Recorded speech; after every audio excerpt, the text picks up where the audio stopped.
Bureau report, India news. आगे बढ़ेंगे। अमेरिकी अदालत से तहव्वुर राणा को बड़ा झटका लगा है। आतंकी तहव्वुर राणा के भारत प्रत्यर्पण का रास्ता साफ हो चला है। अमेरिकी सुप्रीम कोर्ट ने याचिका खारिज की है। 26/11 मुंबई हमले का आरोपी है तहव्वुर राणा। तो प्रत्यर्पण को लेकर लगातार चर्चाएं जारी थी। अमेरिकी सुप्रीम कोर्ट ने याचिका को खारिज कर दिया है और 26/11 मुंबई हमले का आरोपी तहव्वुर राणा, अब अमेरिकी अदालत ने उसको बड़ा झटका दिया है। साथ ही प्रत्यर्पण का रास्ता अब साफ हो चला है। अमेरिकी सुप्रीम कोर्ट ने ये जो याचिका दायर की गई थी तहव्वुर राणा द्वारा, उसको खारिज कर दिया है। ये बेहद बड़ी खबर, बेहद बड़ा झटका अमेरिकी अदालत से लगा है तहव्वुर राणा को, जहां पर भारत प्रत्यर्पण का जो रास्ता है वो अब साफ हो चला है। याचिका खारिज कर दी गई है जो दायर की गई थी तहव्वुर राणा द्वारा।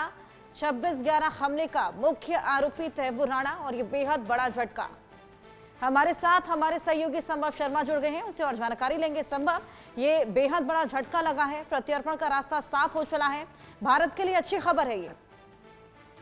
जी बिल्कुल, देखिए प्रत्यार्पण का रास्ता तो पहले भी साफ ही दिख रहा था जब Donald Trump administration, United states के प्रेसिडेंट डोनाल्ड ट्रंप ने इस बात को स्पष्ट कर दिया था कि तहव्वुर राणा का प्रत्यार्पण, एक्स्ट्राडिशन इंडिया किया जाएगा। जब प्राइम मिनिस्टर नरेंद्र मोदी की विजिट हुई थी तो ये एक तरह से डिप्लोमेटिक विक्ट्री भारत की मानी जा रही थी। उसके बाद यूनाइटेड स्टेट्स की अदालतों ने भी ये बात स्पष्ट कर दी थी कि तहव्वुर राणा को इंडिया भेजा जाएगा। इससे पहले भी यूनाइटेड स्टेट्स की सुप्रीम कोर्ट में एक पिटीशन फाइल हुई थी, तहव्वुर राणा के द्वारा पिटीशन फाइल की गई थी और स्टे लगाने की बात की थी उसके एक्स्ट्राडिशन पे, उसके प्रत्यार्पण पे। तो उसको भी यूनाइटेड स्टेट्स की जो सुप्रीम कोर्ट थी उसने रिजेक्ट कर दिया था। उसके बाद उसने इमरजेंसी स्टे लगाने की एक पिटीशन, स्पेशल पिटीशन फाइल की थी। 27 फरवरी को ये पिटीशन यूनाइटेड स्टेट्स के एक जज के यहाँ इंडिविजुअली फाइल की गई थी और वहां पर कहा गया था इस तरह की, उस पिटीशन का जो कंटेंट था उसमें कहा गया था वो एक मुसलमान है और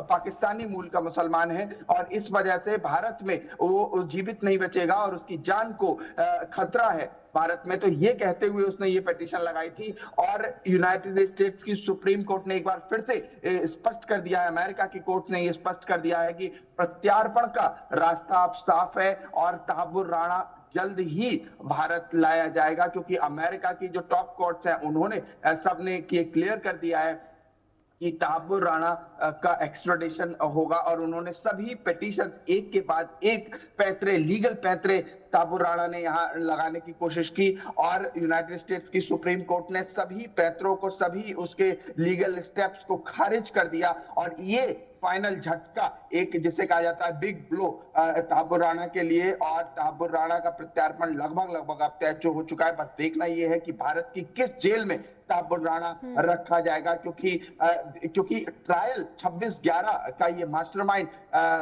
अक्यूज्ड, और उसके बाद जो ट्रायल चलेगा, जो लॉ ऑफ द लैंड चलेगा, भारत का कानून जब लगेगा, जब भारत में ये ट्रायल चलेगा तब देखना होगा कि भारतीय कोर्ट्स इसको किस तरह से इसका ट्रायल करती हैं। और 26/11 का ये अलेजिड कथित रूप से मास्टरमाइंड है और सीरियस एलिगेशन से 170 लोगों की जान 26/11 के उस भयानक, उस दर्दनाक और हमले में जान गई और उसको लेकर इस पे बहुत संगीन आरोप हैं और उन आरोपों को लेकर ट्रायल भारत में चलना है। उसके बाद भारत में सजा होगी और इसको लेके लगातार जो सरकार थी वो अमेरिका की एडमिनिस्ट्रेशन से बात कर रही थी और यहाँ प्रत्यार्पण लगभग स्पष्ट हो गया है। उसने अलग अलग पिटीशंस कोर्ट्स में डाली थी और वो सभी पिटीशन एक के बाद सभी खारिज हो गई हैं। अब देखना होगा कब तक ये प्रत्यर्पण हो पाता है। बहुत शुक्रिया तमाम जानकारियां साझा करने के लिए। इन्हीं खबरों के साथ वक्त एक छोटे से ब्रेक का है, जल्द हाजिर होंगे।